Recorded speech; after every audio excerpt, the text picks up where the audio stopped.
Hi there, and welcome to the Fire Safety Training course. This course will explain in depth the importance of fire safety at home or at work, and how you can safely combat a deadly fire without injuries or loss of life. This first lesson will introduce you to the nature of fire, how fire spreads, the basics of fire safety, and why it's crucial for your safety and well-being. You'll also learn about the fire triangle and the different sorts of fires that can occur and run amok. So without further delay, let's begin. Let's start by diving into the nature of fire. It's important to understand how it works and spreads. Fire moves quickly. There's a limited amount of time. A little flame can quickly become out of control and evolve into a big conflagration in less than 30 seconds. It barely takes minutes for a compound to be filled with thick, black smoke. The heat of a fire is enough to kill someone. In a fire, room temperatures can range from 100 degrees on the floor to 600 degrees at eye level. Your lungs will be scorched if you inhale this extremely hot air. Fire depletes your oxygen supply and produces deadly smoke and harmful chemicals. Even little amounts of smoke and poisonous chemicals can cause drowsiness, confusion, and shortness of breath. Now let's look at the most common ways that a fire can spread. Once started, a fire can spread in three ways: convection, conduction, and radiation. Let's discuss each of these methods in detail. Convection. Convection is the most dangerous way for a fire to spread throughout a building. The heat generated by a fire rises naturally, but when it reaches the ceiling in a confined place like an office, it becomes trapped. The heat then spreads horizontally, allowing the fire to spread throughout the entire space. Combustible components in the area can swiftly ignite, engulfing the entire space in a matter of minutes. Convection is the most typical way for a fire to spread in both residential and commercial structures. Conduction. The spread of fire through direct contact between materials is referred to as conduction. Metal is a good example of a material that conducts heat better than others. In a business building, a fire spreading through conduction could involve heat moving through structural components such as steel beams. When combustible elements come into contact with the beams, they can ignite and the fire can quickly spread. The spread of fire between rooms in larger buildings, as well as the failure of load-bearing structural supports, can all be attributed to conduction. Radiation. Heat is transferred through electromagnetic waves in the air by radiation. Heat travels in all directions until it finds an absorbent item. Radiation can spread fire from building to building, igniting flammable items nearby, and can even pass through windows, allowing access to the interiors of neighbouring offices. Now that you have an idea about the ways that a fire spreads, it's time to talk about fire safety.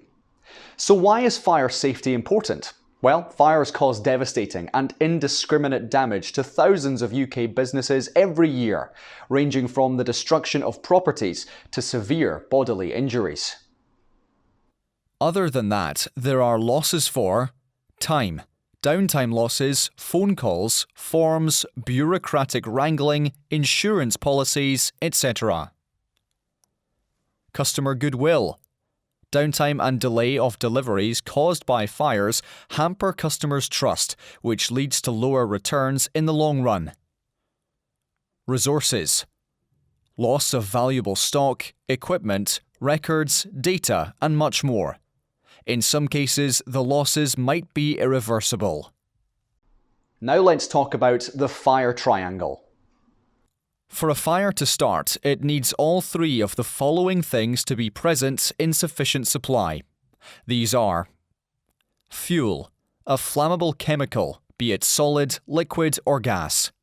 Oxygen, a gaseous chemical that makes up 20% of the standard atmosphere, with more emerging from oxidizing substances. Ignition, a high-level concentrated heat source. Hence, it's called a fire triangle. Any flammable substance that could potentially keep a fire going is considered a fuel, such as paper and cardboard, plastics, wood, fabrics, aerosol products, etc. Flammable substances and oxygen interact all the time, but with ignition they can become deadly. Ignition sources range from and can include naked flames, candles, gas cookers, lamps, lanterns. Embers, ash. Fireplace remains, discarded cigarettes. Electrical equipment. Faulty electronics with loose connections. Overheating and sparking are very common ignition sources. Static electricity. Static electricity can be inconvenient or even dangerous. The same energy that causes your hair to stand on end can also cause gadgets to malfunction or explode. Friction in equipment. Loose bearings or insufficiently lubricated joints in machinery. Oxygen is the least controllable of the three portions of the fire triangle, so for that reason, fuels and ignition should be closely monitored. Coming up next are types of fire. While all fires share certain obvious similarities, there are some important underlying differences that, if properly understood, means that it's possible to turn a potential inferno into just a spark in the bin. Class A fires are perhaps the most common because they involve the most basic combustible materials. They are solid materials and usually have some organic background. They consist of wood, paper, cotton, etc. Class B fires involve flammable liquids which have ignition temperatures below 100 degrees Celsius. These liquids include industrial cleaning chemicals, paint, varnishes, etc. Class C fires are caused following the ignition of flammable gases. These are possibly the single most dangerous kind of fire because of their potential to explode. Among the most common examples of these are propane, butane, hydrogen, etc. In case of a Class C fire, the first thing to do is to locate the source of the fuel, eliminate or contain it, and then begin fighting the remaining fire. Class D fires involve solid metal fuels or metal filings or powder, such as magnesium, lithium, sodium and the like. It's crucial for this fire class to use the correct approach, or else the fire might spread even faster. Electrical or Class E fires are caused by incorrectly functioning electronic equipment, such as plugs carrying high loads, short-circuiting equipment causing sparks, as well as broken or frayed wiring. When dealing with electrical fires, the first step is always to isolate the power supply. Failing to do this could restart the fire. And finally, Class F fires are caused when fuels such as cooking oils and fatty byproducts are burned at very high temperatures, usually in kitchens. Normal fire extinguishers are ineffective in dealing with this class since the fire is burning at very high temperatures, and that the fuel consists of oils.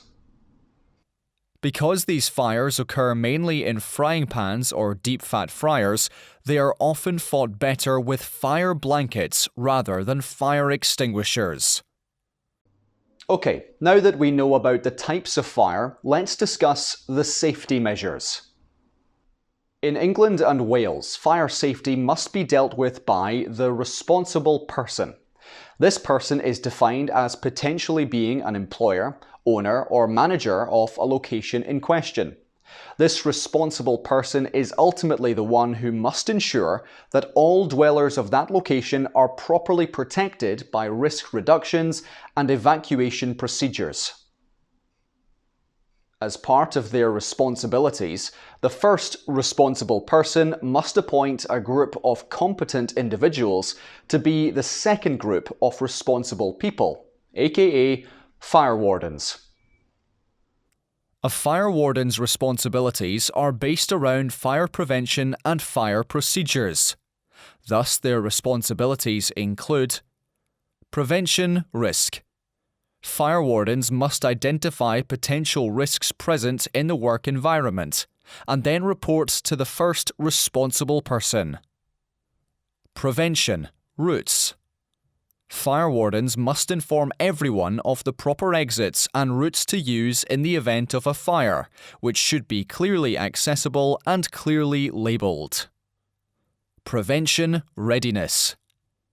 Fire wardens need to be fully trained on how to use fire extinguishers, how to activate emergency lighting, and be aware of any other fire/other emergency equipment in the building. Prevention, readjustment. Fire wardens need to stay up to date with any and all changes in the law and changes to the building. That's all for the basics of fire safety. See you in the next lesson.